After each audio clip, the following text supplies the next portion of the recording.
شام ڈھلنے ہی والی تھی اور ہر روز کی طرح گھر کی ساری لائٹس ایک ایک کر کے جلائی جا رہی تھیں۔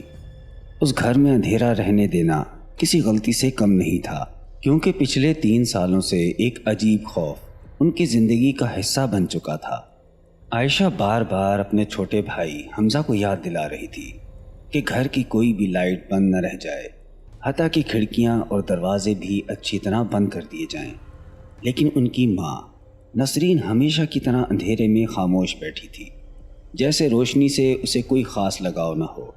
عائشہ کو یہ بات سخت پریشان کرتی تھی، کیونکہ وہ اچھی طرح جانتی تھی کہ اندھیرا ہی وہ چیز ہے جو اس خوفناک ہستی کو طاقت دیتا ہے، وہی ہستی جس نے 3 سال پہلے ان کے والد کی جان لے لی تھی۔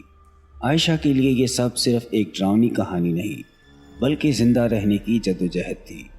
اس لیے وہ بار بار اپنی ماں کو سمجھا رہی تھی کہ روشنی جلائے رکھنا اب ان کی مجبوری ہے، مگر نسرین کی آواز میں عجیب سی مایوسی تھی، جیسے وہ پہلے ہی جانتی ہو کہ روشنی جلانے سے بھی کچھ نہیں بدلے گا، کیونکہ وہ چیز دوبارہ آنے والی تھی۔ عائشہ ابھی اپنی ماں کو سمجھا ہی رہی تھی کہ اسے لگا جیسے کمرے کے باہر کسی کے ہلکے ہلکے قدموں کی آواز آئی ہو۔ نسرین نے بھی سر اٹھا کر دروازے کی طرف دیکھا۔ گھر کے اندر اس وقت عجیب سا سناٹا تھا۔ حمزہ باقی کمروں کی لائٹس چیک کرنے گیا ہوا تھا اور عائشہ ابھی کوریڈور کی طرف نکلی تھی۔ نسرین کچھ لمحے تک خاموش بیٹھی رہی، پھر آہستہ آہستہ بستر سے اٹھ کر دروازے کے قریب جا کھڑی ہوئی۔ دروازہ تھوڑا سا کھلا ہوا تھا اور باہر لمبا سا کوریڈور اندھیرے میں ڈوبا ہوا تھا۔ اس نے گردن باہر نکال کر دیکھا تو سامنے کوئی نہیں تھا، لیکن اسی لمحے دائیں طرف سے کسی کی سرگوشی جیسی آواز آئی، نسرین، کیا تم مجھ سے ملنے نہیں آؤ گی؟ نسرین کے چہرے پر ایک عجیب سی تبدیلی آئی، جیسے وہ اس آواز کو پہچانتی ہو۔ وہ آہستہ آہستہ کوریڈور کی طرف بڑھنے لگی۔ کوریڈور کے آخری حصے میں اندھیرا کچھ زیادہ ہی گہرا تھا۔ وہ چند لمحے وہیں کھڑی اس اندھیرے کو دیکھتی رہی، پھر وہی آواز دوبارہ آئی، آ جاؤ، میرے پاس آ جاؤ، تم تو میری دوست ہو نا۔ نسرین جیسے کسی سحر میں بندھی ہوئی اس اندھیرے کی طرف بڑھنے لگی۔ جب وہ قریب پہنچی تو اسے ایسا محسوس ہوا جیسے اس کے بالکل سامنے کوئی موجود ہو، مگر وہ شکل صاف نظر نہیں آ رہی تھی۔ اس آواز نے پوچھا، کیا تم مجھ سے ڈر رہی ہو؟ نسرین نے آہستہ سے سر ہلایا، نہیں، ہم دوست ہیں۔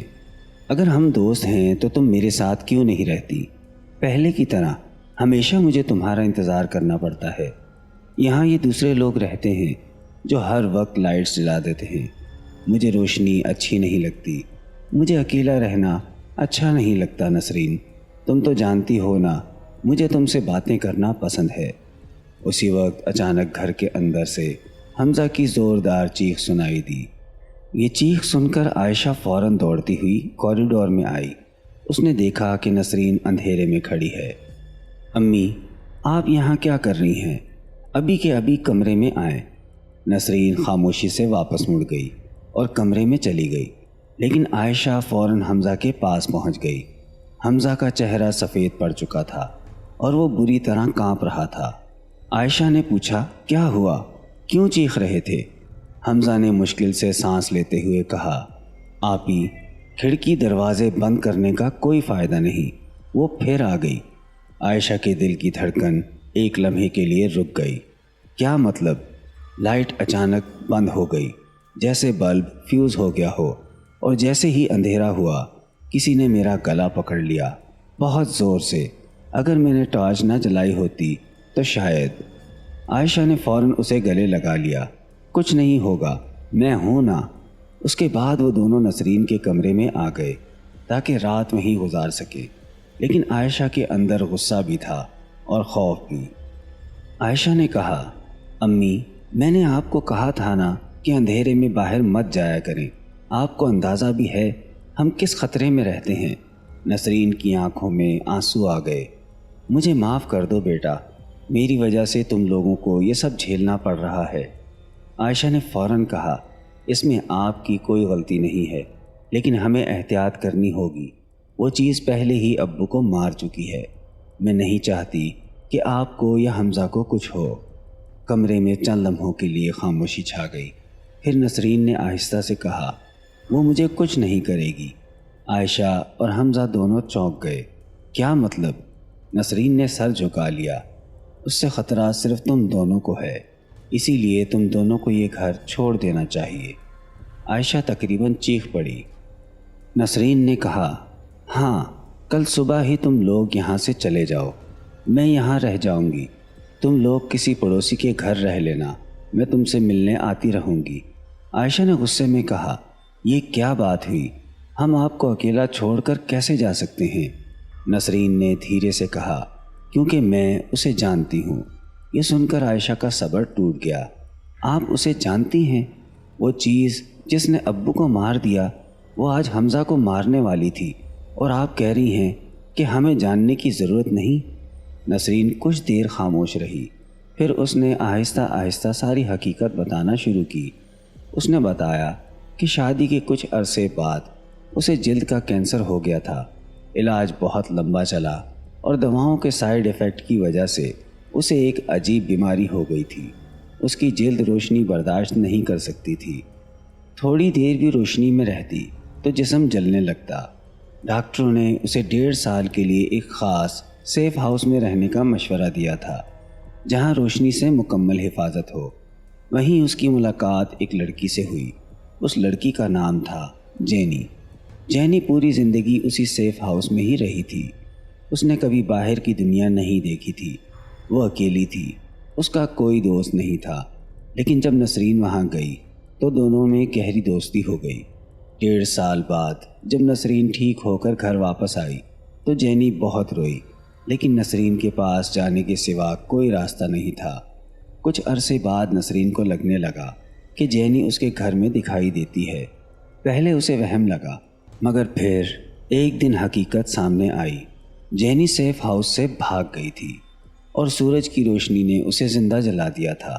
وہ مر چکی تھی، لیکن اس کے بعد وہ دوبارہ واپس آ گئی اور تب سے وہ اسی گھر میں موجود تھی۔ نسرین کی بات سن کر کمرے میں ایک گہری خاموشی چھا گئی۔ عائشہ اور حمزہ دونوں ایک دوسرے کی طرف دیکھ رہے تھے، جیسے وہ سمجھنے کی کوشش کر رہے ہوں کہ ابھی جو کچھ انہوں نے سنا ہے کیا وہ حقیقت ہو سکتی ہے۔ عائشہ کے دل میں خوف بھی تھا اور غصہ بھی۔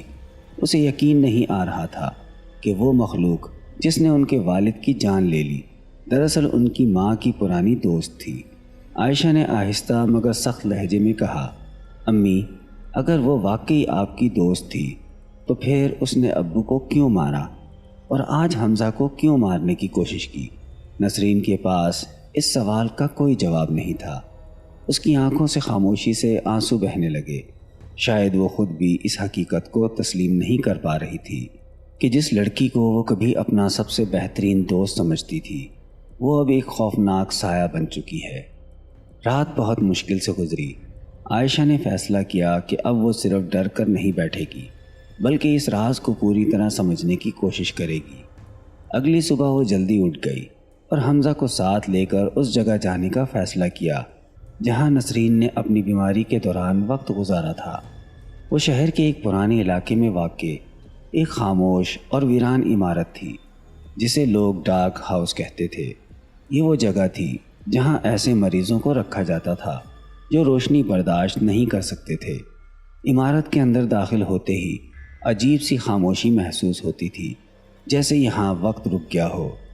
عائشہ نے وہاں موجود ایک پرانے ملازم سے جینی کے بارے میں پوچھا۔ بوڑھا آدمی کچھ لمحوں تک خاموش رہا، پھر اس نے آہستہ آہستہ ایک خوفناک حقیقت بتانا شروع کی۔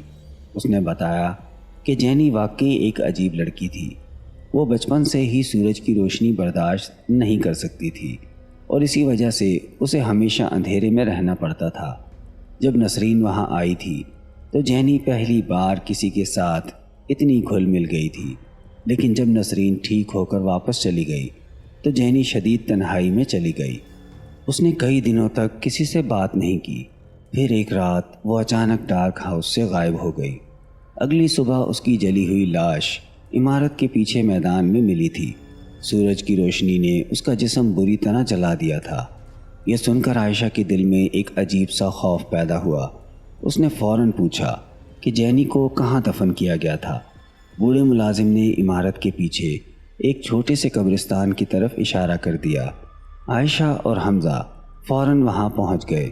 قبرستان بالکل سنسان تھا اور پرانی قبروں کے درمیان گھاس اگائی تھی۔ کچھ دیر تلاش کرنے کے بعد انہیں جینی کی قبر مل گئی، لیکن جب انہوں نے قبر کو غور سے دیکھا تو ان کے ہوش اڑ گئے۔ قبر کی مٹی پہلے سے کھودی ہوئی لگ رہی تھی۔ عائشہ کا دل زور زور سے دھڑکنے لگا۔ اس نے ہمت کر کے قبر کی مٹی ہٹانا شروع کی۔ چند ہی لمحوں میں لکڑی کا تابوت نظر آنے لگا۔ جب تابوت کا ڈھکن کھولا گیا تو اندر کچھ بھی نہیں تھا۔ تابوت مکمل خالی تھا۔ یہ منظر دیکھ کر حمزہ کے ہاتھ کانپنے لگے۔ عائشہ کے ذہن میں فوراً ایک خوفناک خیال آیا، اگر جینی کی لاش یہاں نہیں ہے تو پھر وہ کہاں ہے؟ دونوں فوراً گھر کی طرف واپس روانہ ہو گئے۔ گھر پہنچ کر حمزہ نے اچانک ایک اور عجیب چیز دیکھی۔ اس کے والد کی پرانی الماری کھلی ہوئی تھی اور اس کے اندر ایک ڈائری رکھی تھی جو شاید پہلے کبھی نہیں دیکھی گئی تھی۔ حمزہ نے وہ ڈائری اٹھائی اور عائشہ کو دکھائی۔ جب عائشہ نے ڈائری کھول کر پڑھنا شروع کیا تو اس کے چہرے کا رنگ بدلنے لگا۔ یہ ڈائری ان کے والد نے اپنے موت سے کچھ دن پہلے لکھی تھی۔ ڈائری میں لکھا تھا کہ جینی عام انسان نہیں رہی، اس میں کچھ ایسی خصوصیات پیدا ہو گئی تھی جو کسی حد تک ویمپائر جیسی تھی۔ وہ سورج کی روشنی سے جل جاتی تھی، صرف رات کے وقت متحرک ہوتی تھی اور دن میں کسی اندھیرے اور بند جگہ میں چھپ کر سوتی تھی۔ لیکن سب سے خطرناک بات یہ تھی کہ وہ ہر رات اپنا ٹھکانہ بدل لیتی تھی تاکہ کوئی اسے آسانی سے تلاش نہ کر سکے۔ ڈائری کے آخری صفحے پر ایک اور اہم بات لکھی تھی۔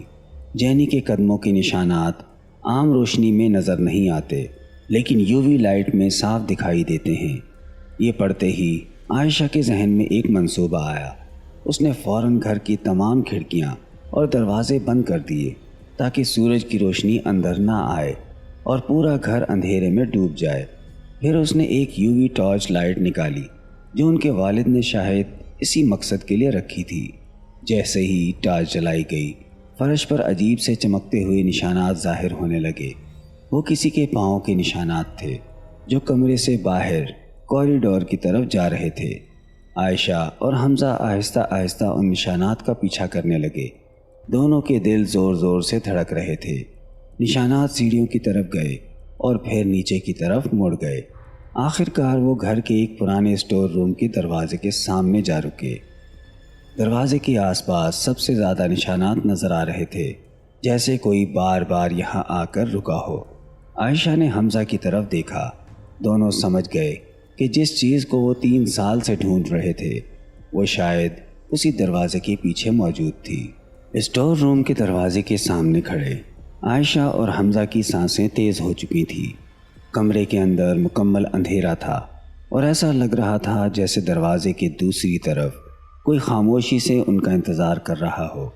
عائشہ کو اپنے والد کی ڈائری کی آخری بات یاد آئی کہ جینی سورج کی روشنی برداشت نہیں کر سکتی۔ اس نے فوراً ایک منصوبہ بنایا۔ وہ آہستہ سے کھڑکی کے پاس گئی جو موٹے پردوں اور کمبل سے ڈھکی ہوئی تھی۔